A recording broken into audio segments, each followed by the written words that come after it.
Welcome to Broadcast Astrology, Insight for Humans. This is Lisa Pesnicek. And I'm Sarah Beckner, and we're here to deep dive into the fascinating world of astrology.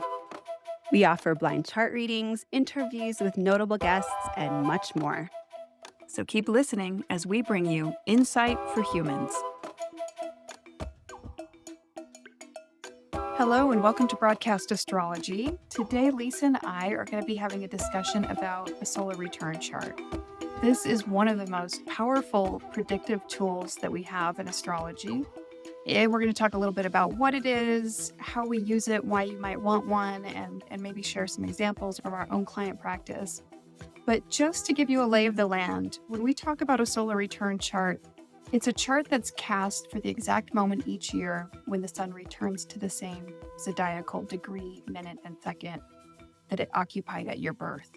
And so this happens once a year. It's usually the day of your birthday or the day before or after. And so in astrological terms, this would be your real birthday, the moment that sun comes back to that exact location. And that chart sets the themes, the focus, and the developmental tone for the year ahead as we look at that year from one birthday to the next. And since I've been working with these charts, I don't think much about New Year's Day anymore. It doesn't mean anything to me. But these solar return charts really are important. Your birthday is your new year. That's the infusion of the solar energy, the life force that's being imprinted on the year ahead. I think it's a very potent chart. This is one of the most common astrology readings that I do in my client practice. People love to come once a year to get a sense of how to focus their energy, what challenges might arise in the year ahead. And it's one of the things in general that I love about astrology is that permission to be in the timing that we're in. So Beautiful. Yeah, there's an Indian saying for happy birthday, which is many happy returns of the day. And I think that is illustrative of this returning that happens during the solar return when the transiting sun returns to where the natal sun is. And may that be a happy return, and may you continue to have happy returns. One thing that you and I have observed in solar return work that these solar returns, tend to start to take form a couple months, like 2 to 3 months before your birthday. So I think that's an interesting phenomenon. And they tend to be most potent during the first couple months. Like, what would you say, Sarah? Like six-ish months of your birthday too.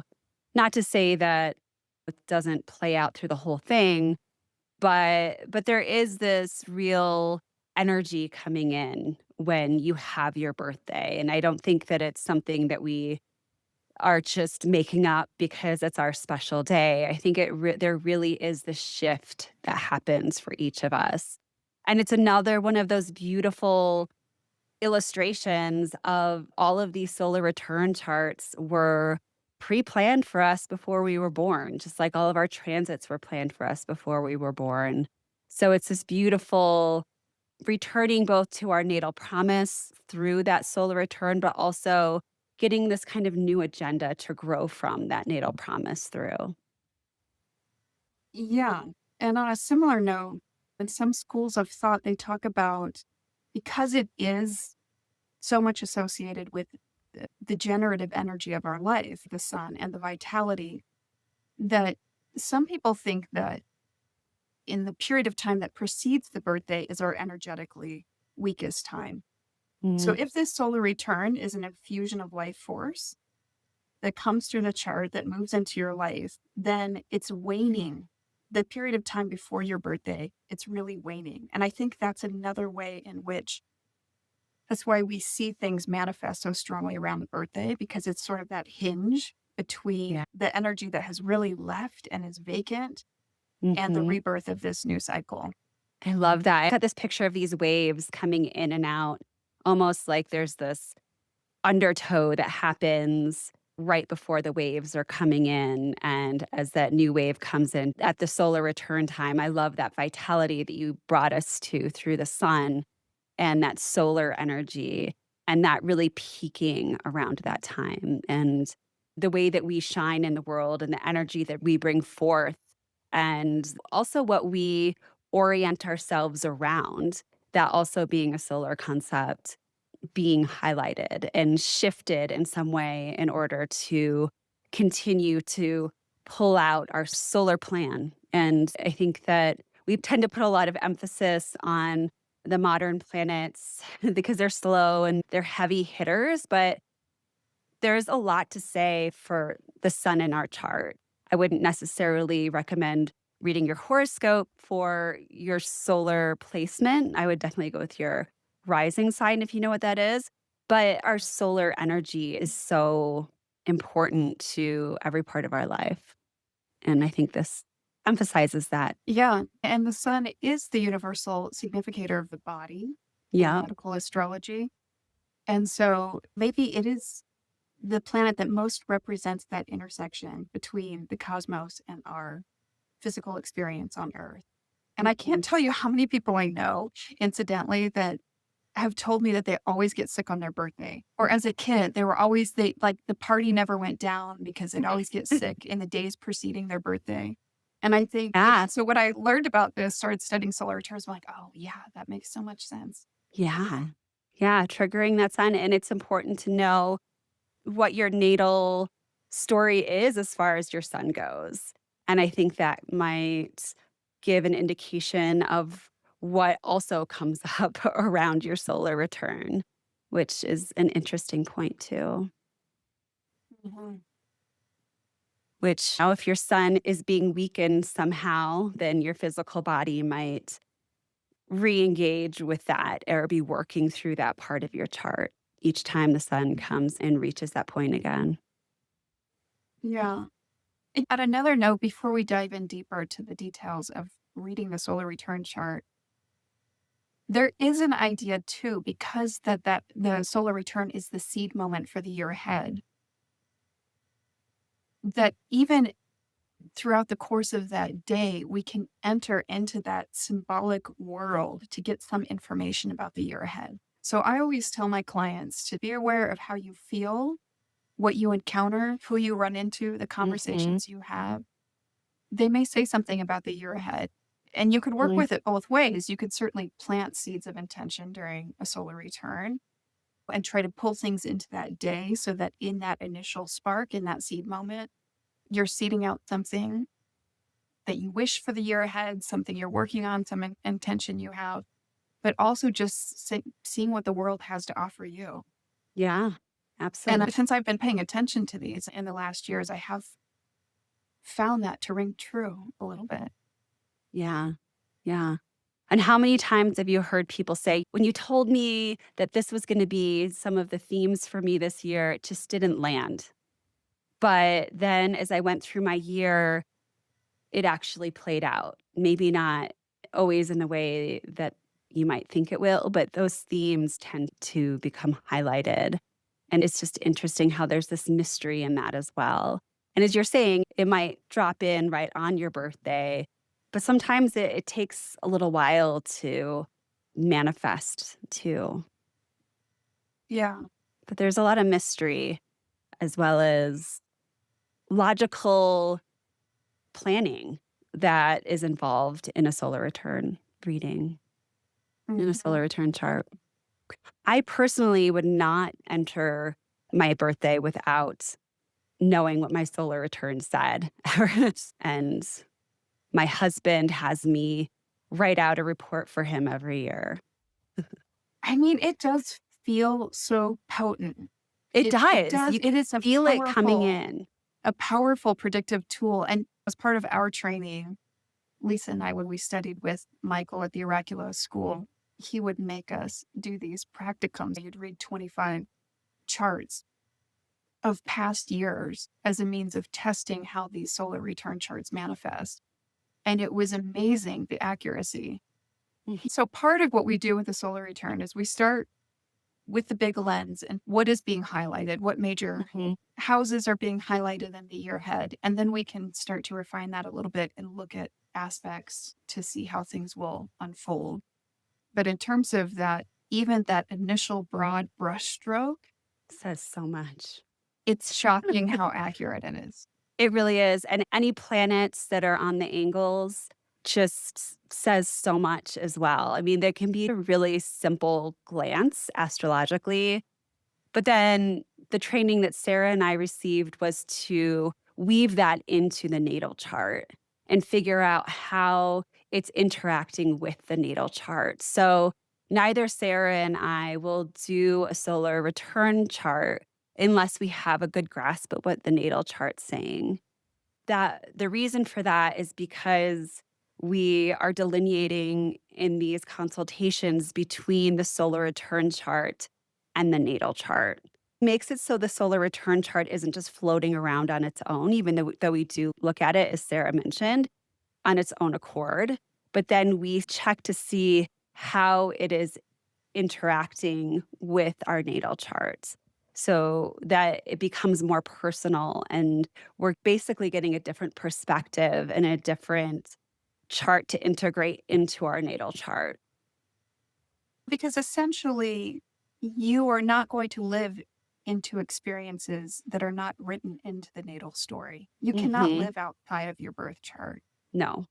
And so everything we do, even when we look at transits, other kinds of transits and timing tools, everything always has to feed back into that natal chart on some level. Hmm. Absolutely. And if relationships or money or any other topics or crunchy parts of your life, that doesn't mean that they're always going to stay the same form of crunchy, but you're going to work through different versions of that. And that's continually going to be a consistent part of your life. Not to say that you're always going to be struggling with that. Sometimes that could means that it could become your strength and something that you really excel at because there's so much pressure on that in your chart. But the solar return chart explores the growth of that part of those different parts of your chart, focusing on those areas more in some years than others and in different ways. No, as you speak, I'm thinking about clients always want to know, like, good or bad. They want I you to know. frame it so you can say something about growth and development or a different iteration of working with these themes in your life. But it is funny, people always want to know quantity. Is this good? Is this bad? And so if the issue of money or relationship is coming up, how is it coming up? So can you speak a little bit to how you address those questions? Well, I'm always pretty clear with my clients, and I get it. Is it good or is it bad? And I think that things that are challenging can be good for us in the long run because they're pushing us to work on something in a different way or take it further than we had before. And that can have really great outcomes. And sometimes things falling apart can be a blessing because it leaves room for something else. And sometimes when things are too easy, we don't get to create the traction with that we would otherwise if we didn't have that more challenging grind associated with it.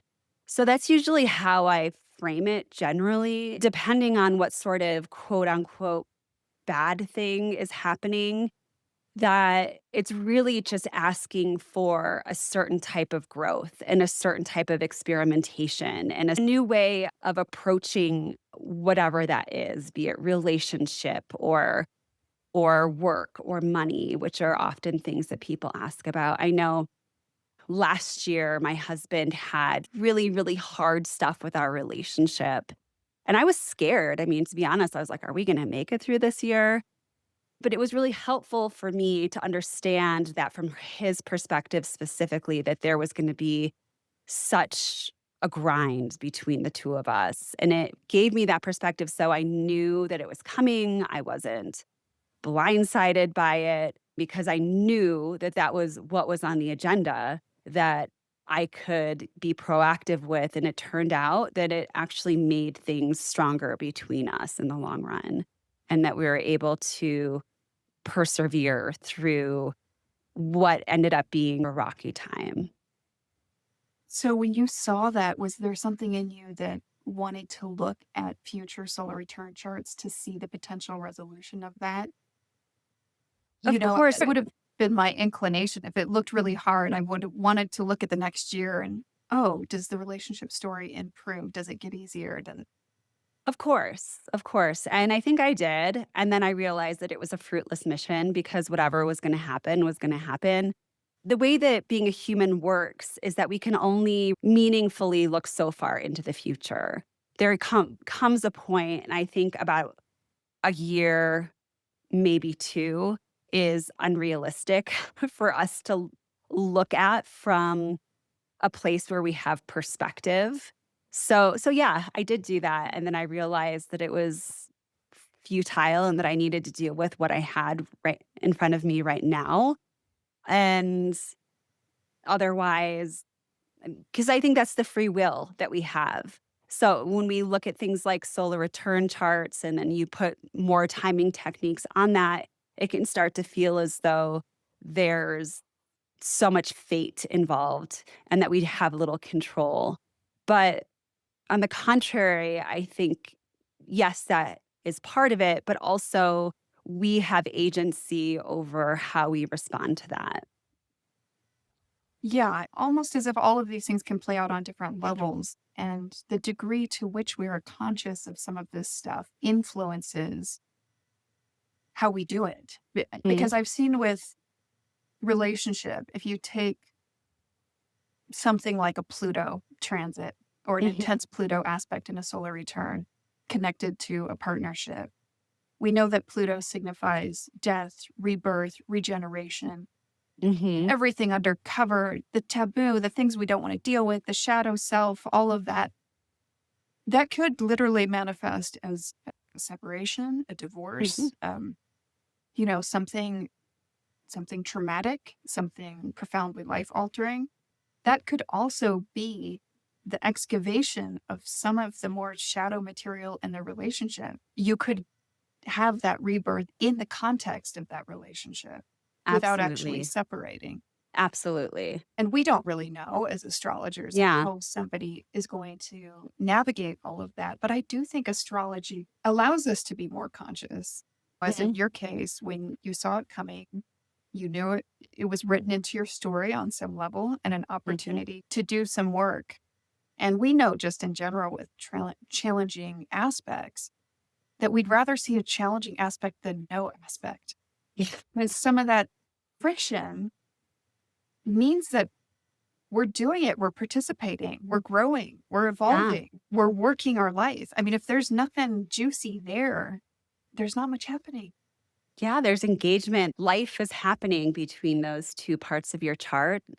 If even if they are in a hard aspect and tough houses and all the things. And when I work with clients and I actually, excuse me, just worked with somebody the other day where Pluto was involved in relationships. There was a lot of conversation around this is an opportunity to either take your relationship to a different point and have some difficult conversations, or it could mean that there's some hidden material in your relationship too. And if you don't deal with it, then it could come up and bite you. But these are all things that I think people often come in to a solar return reading understanding is a potential. And I think people, I know with this woman in particular, she was really happy to have the insight because there was some stuff being kind of shoved underneath the rug. And so it gave her the insight into her relationship to potentially be more proactive and handle what might unfold in a way that's more intentional, eyes wide open, which brings us back to that solar and the solar return brings light to the year in a way. It's shining a light on these aspects of our life. Mhm. It's literally highlighting them, making them more conscious. I'm thinking about the chart of a family member I read some years ago where it was very strongly indicating relocation. And she at the time was looking at moving out of state, and she spent an entire year consumed with relocation. And the relocation never happened. Yeah. I mean, it didn't happen in that year. Actually, there was a much more minor relocation that happened in the following year, but Hmm. that's another example of things won't always express in the exact way that you expect. But Yeah. you are going to be working, you are going to be in whatever process is highlighted in the chart for sure. Yeah, I did a reading for a woman last year, and she just came back to me this year, and she said, you kept bringing up the possibility of relocation. She's like, we didn't move, but I spent most of the year moving my children, her older children, in and out of different homes.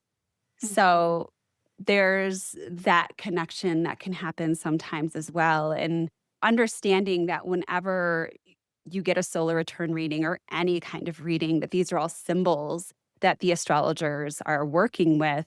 So it's good to hear the information, but be creative in understanding and a little bit playful in how you understand how they unfold throughout the year. Yeah. I like to think about it almost as what we're seeing is symbolic of a field of information. Yeah. With not a linear process, it's a whole field. So, yeah, Mhm. relocation could be buying, selling, it could be remodeling, it Mhm. could be repainting your bedroom, it could Yep. be moving the kids, it could be just issues around home and short trips. In some ways, I like to think that that field is being opened up for you. How do you want to engage with it? Mhm. What sort of data do you want to pull from that field? If the field of relationship is opening up, do you want to pull in something that allows for new connections? Do you want to rework connections? We get stagnant. We have habitual modes of operation. How do you want to use this? The fact that this is being blasted open, Mhm. what do you want to conjure while that field is Yeah, open to you? it's beautiful. So, what other types of timing techniques do you weave into your solar return consultations? What do you use? You and I often work with the charts side by side so we can go back and forth between the natal chart and the solar return chart. I have Mhm. started layering those charts as a biwheel Mhm. because the transits that occur at the time of the solar return are also imprinted into the year ahead. So Yeah. even though they're very much alive for you in that moment, which might speak to this whole idea of the solar return being very strong Mhm. in the months around the birthday. But then those transits are imprinted, so they're going to be more potent for you in the year ahead. So I do that first, and then I just kind of narrow in, narrow in, narrow in. Mhm. So, are there particular areas of life that's activated? Then looking at more short term transits. I Mhm. always look at secondary progressions as Mhm. part of a solar return reading to at least see what lunar cycle they're in, if they're having Mhm. any major changes with their progressed sun or moon. And I know you've seen this, Lisa, but when you start mining all of this data, themes emerge. Oh, yeah. I think Michael talks about it as the golden thread. Find the golden thread. Yeah. And so you're harvesting from so much information, and you'll start to see repeated themes, constellations occur. This is very much systems and pattern thinking. And when things continue to reiterate themselves, you're onto something. Yes. You're onto something that is going to show up in more of a profound way in somebody's life in the coming year. And you can Yeah. definitely give some windows around that, some timelines around that to some Mhm. extent. Yeah. Yeah. Yeah, it's pretty similar to what I do. I always do a transit report just so I have an idea of what those patterns look like. Is there a lot of Uranus happening and they're in a crescent secondary progress lunar phase? And there's maybe a focus on the 10th or the 11th house or something. There's like a lot of outward movement, like taking risks.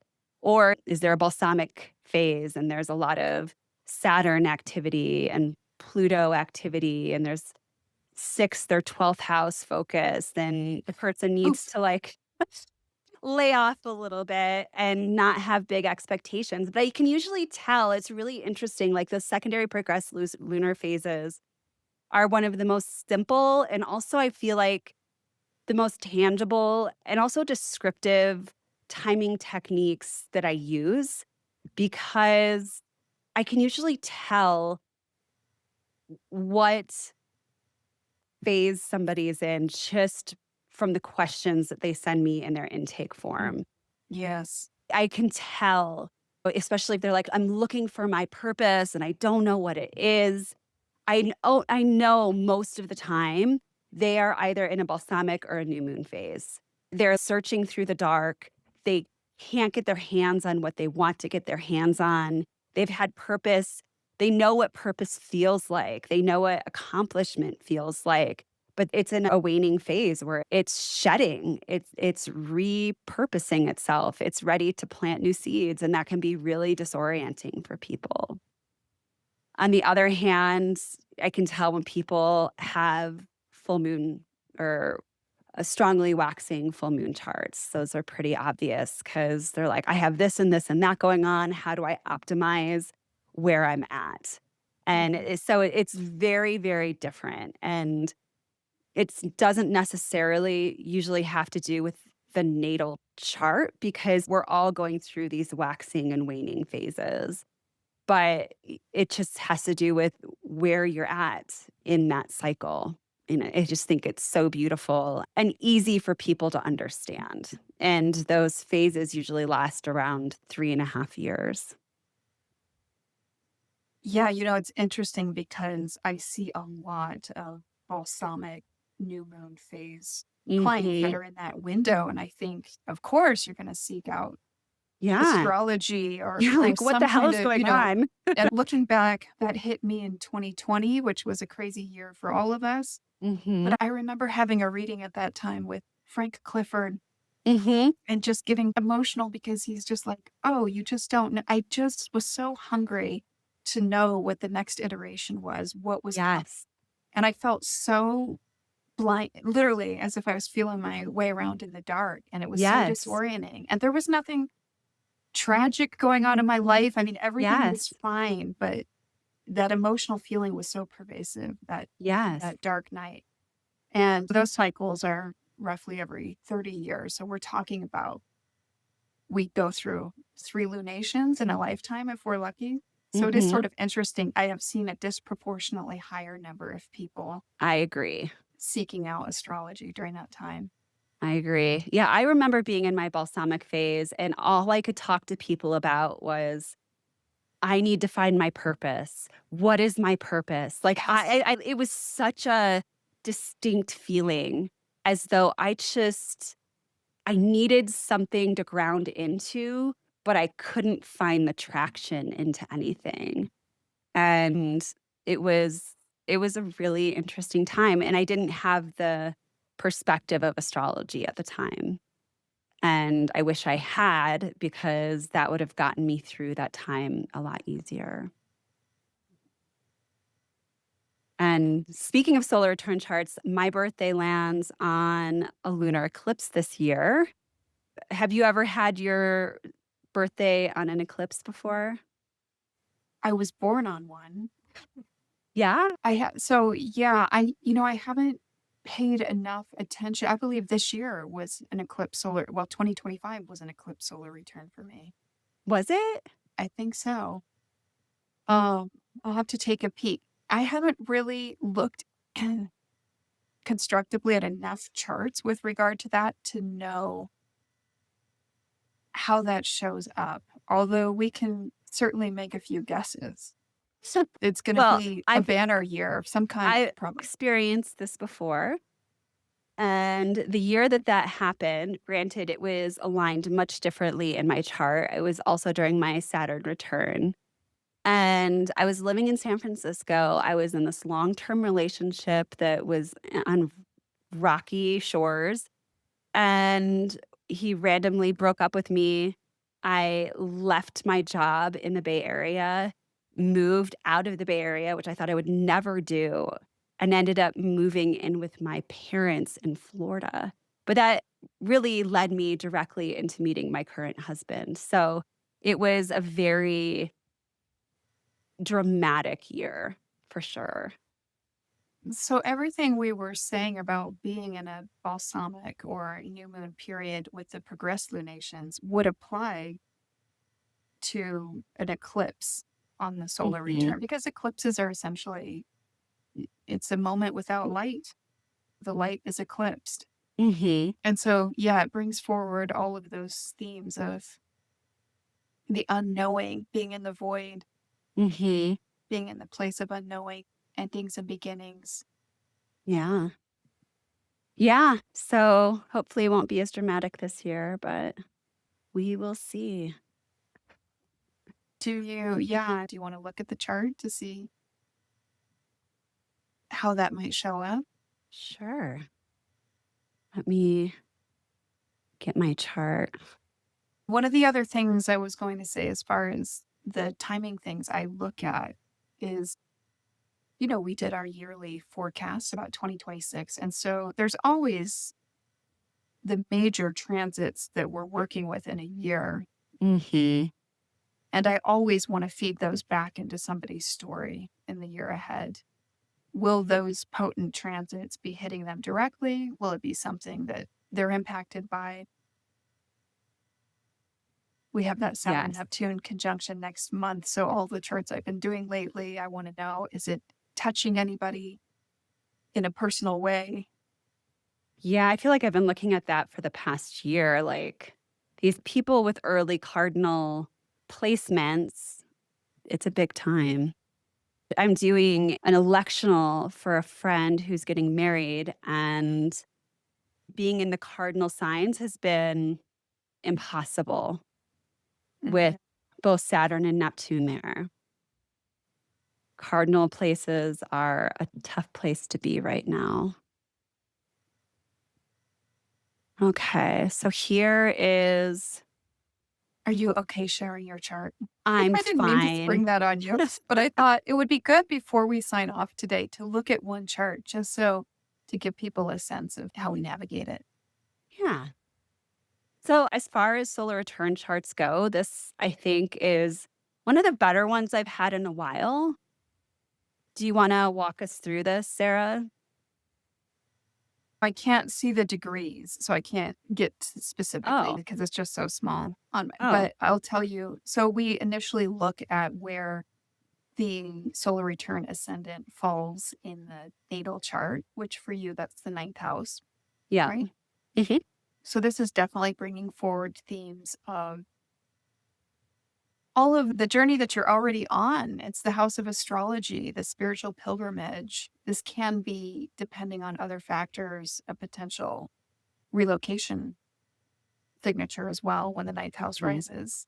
Yep. So we would evaluate that solar return ascendant. We'd look at all of the aspects and soft focus on the solar return chart itself and see what's happening and look at how all of the personal planet, everything that's happening at the top of your chart. So Hmm. this ninth house, 10th house, which is great because your work, your career very much ties into ninth house topics. Hmm. But this looks like a beautiful chart to me, just in terms of you having greater visibility Hmm. Yeah. out there and definitely your work being highlighted in a Yeah. significant way. Yeah. Yeah. And the ruler of my 10th house is in my first house, which also, in my back to my natal chart, lands again in my ninth house. So there's a lot of learning, potentially teaching, putting material out there and being seen for it. So there's a big career emphasis, but as well as a home emphasis. I'm curious about how that's going to unfold. I have some different ideas, but there is a strong home emphasis on this as well. And because this is taking place on an eclipse soon, it's just 3 degrees off. So a couple hours after the exact eclipse, but exactly on the angles that makes it just a lot more potent for me this year. And so, yeah, we will see. Forget where I was going with that.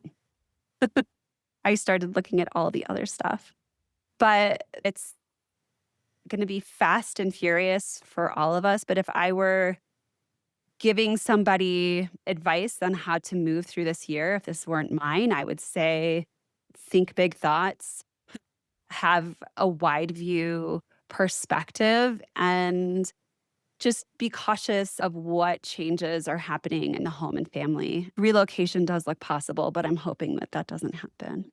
Yeah, the longer I look at it, the more I wonder. I know it keeps saying that, and I don't know what that's going to mean. Maybe we're just traveling. I don't know. I don't know.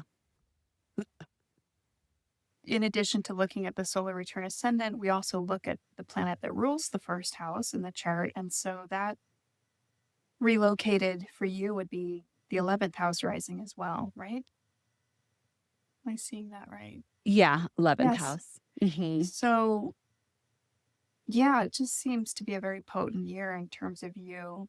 If you have any goals, networks, people you want to connect with, community, some way you want to push your work out into the world. Hmm. Yep, it's happening already. So I've got a lot of stuff on the books for as far as work I'm doing with different people and different research that I'm doing. And Sara and I are going to continue to do this work together. And it's a big year. And I think that collectively we're seeing that. And apparently I will be stepping into that in some capacity more so than I have been, which is exciting. I'm ready for it. I've been working towards this for a long time. Well, you have your natal Mars on the midheaven, so this is something that you're made for this. Yeah, my gnarly Mars. My little engine that could. This is an example of a solar return chart and what this might look like. If you came to Sara or myself for a solar return reading, we would bring up something that looks like this.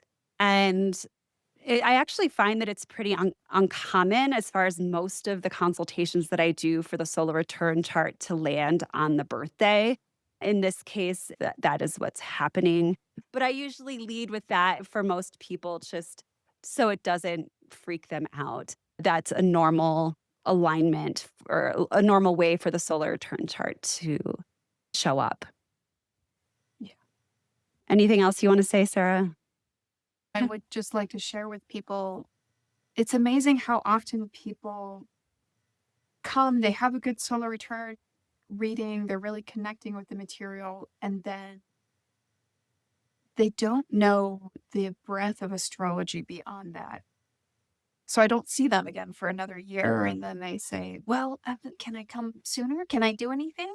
Yes, you can. This really is giving you that initial seed moment, that setting your sights in a particular direction. It's going to allow you to know what's being highlighted, what's rising in the year ahead, what's coming forward.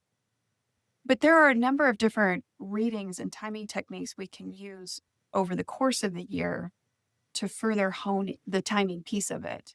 Mm-hmm. And then there are different things altogether where, with your chart, for example, okay, there's this potential question of relocation. How might we explore that question more in depth? Mm-hmm. And that might end up being something like a horary chart where you ask a specific question and maybe an opportunity comes up and you want to know, do we sell the house? Do we move here? Do I take this job? So there are lots of ways to work with the information, and do have a few monthly people that just want to know micro transits, and it allows us to build the story and understand what's unfolding, how these things are showing up, and then we just drop the breadcrumbs down the road as they Nice. fuel into the next iteration of what's before them. But yeah, by and large, though, I think these are the most important readings. I agree. And just to put it out there too, as far as other potentials, like horary is a great way to expand upon what's happening for you to get a clearer perspective. And how horary works is like, say in my case, like as Sara said, when should I sell the house? Should we sell the house? Whatever question is coming up from there. Or is this location a good place to go? And then you can also use astrocartography for that. And the solar return chart had a 1-year lifespan, But there are ways to break that down as well. There's a certain type of technique called 12th harmonic charts. Have you used those before? And those are really powerful ways to take what's based on your solar return chart and take that into chunks of for each month. So it's a monthly perspective. And it's pretty easy for us to take a glance at those charts and figure out pretty quickly which ones are going to have the biggest bang for their buck, specifically if there's a specific question that's being asked. So, in my case, maybe I look through my 12th harmonic solar return charts to figure out what month might be most likely for that to come up. And then you corroborate that with the transits. And so basically, what I'm saying is there's a way to get more granular about all of this as well. If there's specific questions that come up for you along the way after your solar return chart and as things start to come up, and or if you're anticipating something coming up and you want more information about it, there's a lot of ways that an astrologer can go more deeply into that for you. I was listening to a podcast with an interview with Arthur Brooks, Okay. who's a sociologist that studies happiness. Awesome. And he was talking about how one of the things, however the neurobiology works, one of the things that allows human beings to have a sense of purpose, control, happiness, etc., is just these moments where we start again. And that can be anytime you're trying to change or build a new habit or construct your life in some meaningful way. Any beginning can cue the brain. It can make it whatever you're trying to accomplish more salient. And so there are big ways to do that. The birthday is a big way to do that. I'm looking Hmm. at my year ahead. There are also monthly lunations. Hmm. There are new moons and ways of working with the lunar cycle. There are ways of working with the week. There are ways of working with the day. There are So many like tools. approach it. Yeah, it gives us an opportunity again for renewal and rest, Hmm. and to find balance in our lives. Yeah. Hmm. Yes. I love that. Well, is there anything else you want to throw in about solar returns and this exploration that we have set off upon in this discussion?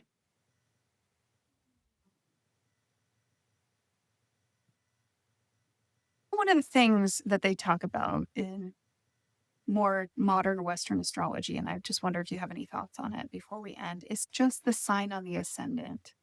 Mm. Because since I've heard about that being important, Hmm.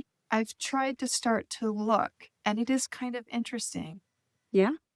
So if you were to look back at the year, let's say the year you're in, at the sign on the Hmm. ascendant, does it say anything to you about this year that you're in? God, I have to think about what was even on the ascendant. I think it was Gemini. Uh,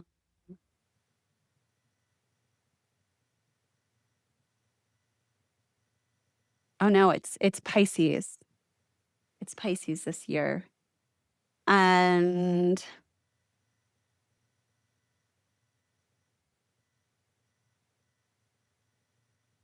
Do you I don't think know. that says anything about how you have approached the year? Well, that's kind of hard for me because I have such a strong Pisces signature in my chart anyways. Yeah. So, it's kind of difficult for me to parse out. It would be easier if it was a sign that was more different Right. than my natal sign, because then I think I'd be able to differentiate it. But I mean, this year has felt very compassionate. I do feel like this year definitely took a lot of presumptions that I had about the world and dissolved them.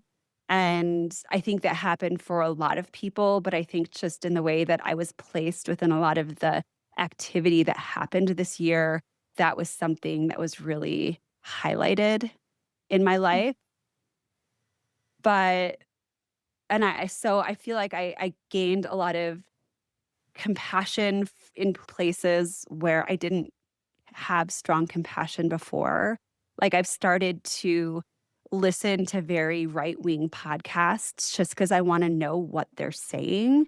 I just have this desire to understand all the sides because I'm just feel like I was kind of pulled out in some way of the minute human experience where I'm on one side or the other, and was put in this position this year where I realized that both sides are absurd, but yet it's really important to understand what both sides are saying. And so I think that that is what was highlighted for me. Mhm. Yeah, that's very Piscean. Yeah. How about you? Well, I guess I would be this year would be a Pisces year for me as well. Mm, I have Pisces as an really? ascendant. Um, and I do, this is the year I'm doing the dark retreat. That's There's right. definitely been a shift in the way I'm processing and holding the spiritual facets of my life, for sure. Yeah. Yeah. No, I'm going to keep an eye on that. I mean, this year it's going to be the moon. So that should feel similar, but different, quite different, more family oriented, needing emotional security, that sort of thing. Mm-hmm. But Yeah, building your tribe, maybe.